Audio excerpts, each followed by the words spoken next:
I was online the other day and saw a post that said, FYI, having a PowerPoint doesn't make you a trainer. Of course, I liked the post. I just couldn't help myself. Presenting is not the same as facilitating. I've often talked about all that goes into a training event before, during, and after participants sit in their respective seats. My name is Jennifer Mitchell-Early. I help individuals and teams achieve organizational and personal success by providing customized training, resources, tips, and tools to help you pursue purpose and accomplish your goals. If you're looking to grow and evolve personally and professionally, be sure to subscribe and don't forget to hit the notification bell so that you'll be notified every time I upload new content.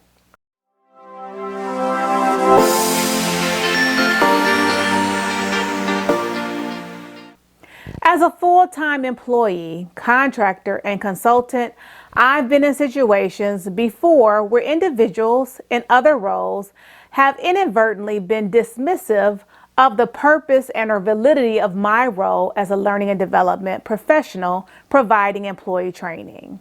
I mean, think about it. Some folks view trainers as the teachers of corporate America.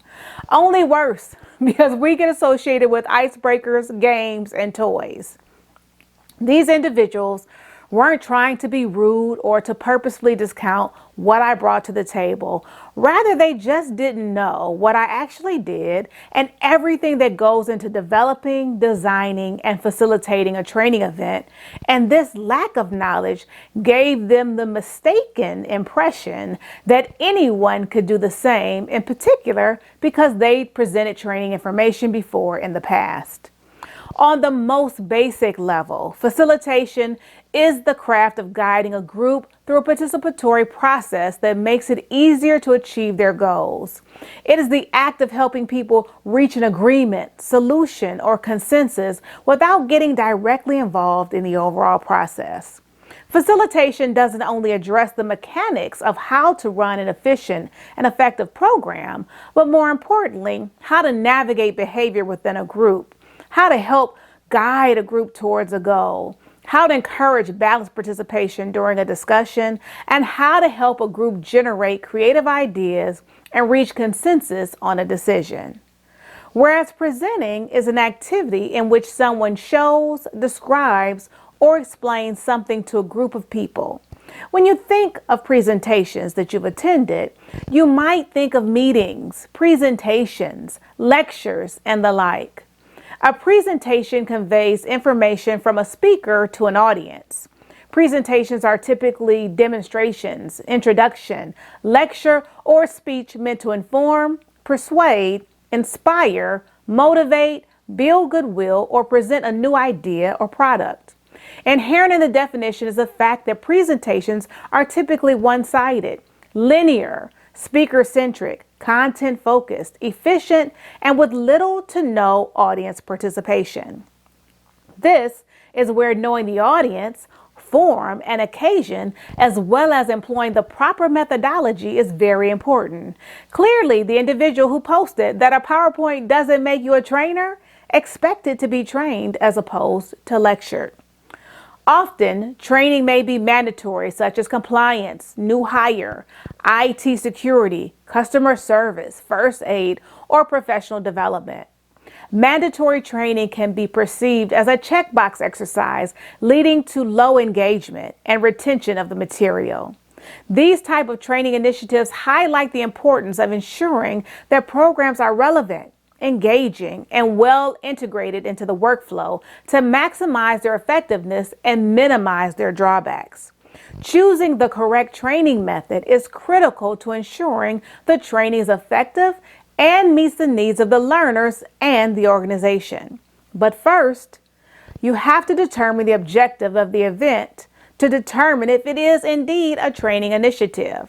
For example, if the main goal of the event is to develop specific skills and competencies that can be directly applied in the workplace or a particular context, then it is a training event. Training often involves hands-on activities, simulations, role-playing, and practical exercises and application to ensure that learners can apply what they've learned. Training is typically interactive, encouraging active participation, feedback, and practice.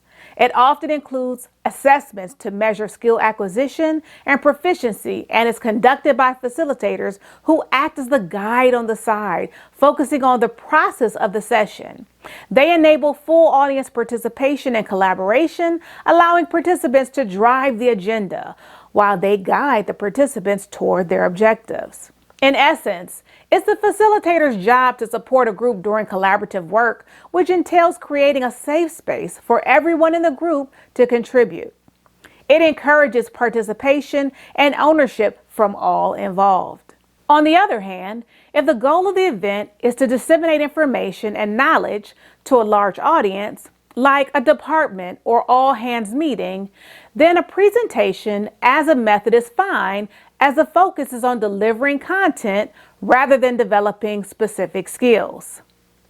Presentations often use lecture formats that are usually one-way communication where the presenter presents information to the learners. This method often involves speaking, visual aids, and sometimes multimedia presentations.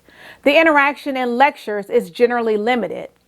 While there may be opportunities for questions and answers and discussions, the primary mode is a presenter delivering content to the audience. As you can see, there are key differences between presentations and training. Training is more engaging and interactive, while presentations are more passive and focused on information delivery. Training emphasizes practical application and skill development, whereas presentations focus on theoretical understanding and knowledge dissemination. Training often includes immediate feedback and opportunities for practice, while presentations may have limited feedback mechanisms. Understanding these differences can help in choosing the appropriate method based on the learning objectives and the needs of the audience, and won't lead to participants writing disclaimers about how PowerPoints don't make you a trainer on social media. In closing, let me say that while visual aids like PowerPoint can enhance a presentation or training session, they're not a substitute for genuine engagement. Engagement is crucial. It encourages learners to actively participate, which helps in better understanding and retention of information. Simply looking at visual aids doesn't guarantee that the material will be absorbed. Engaging learners through discussions, questions, and activities fosters a deeper connection with the content. This interaction helps clarify doubts and reinforces learning. Engagement often involves hands-on activities or real-world applications, which are essential for transferring knowledge and skills to practical situations. Engaged learners are more motivated and invested in the learning process. This intrinsic motivation can lead to better outcomes and a more positive learning experience. And engagement allows for immediate feedback, which is critical for correcting misunderstandings and improving performance. Visual aids can certainly support these efforts by making information more accessible and easier to understand, but they should be used as a complement or supplement to interactive and engaging teaching methods. Remember, having a PowerPoint doesn't make you a trainer. If you like the video, please hit the like button, subscribe if you haven't already, and share it if you found it valuable. Thanks for watching, and I'll see you in my next video.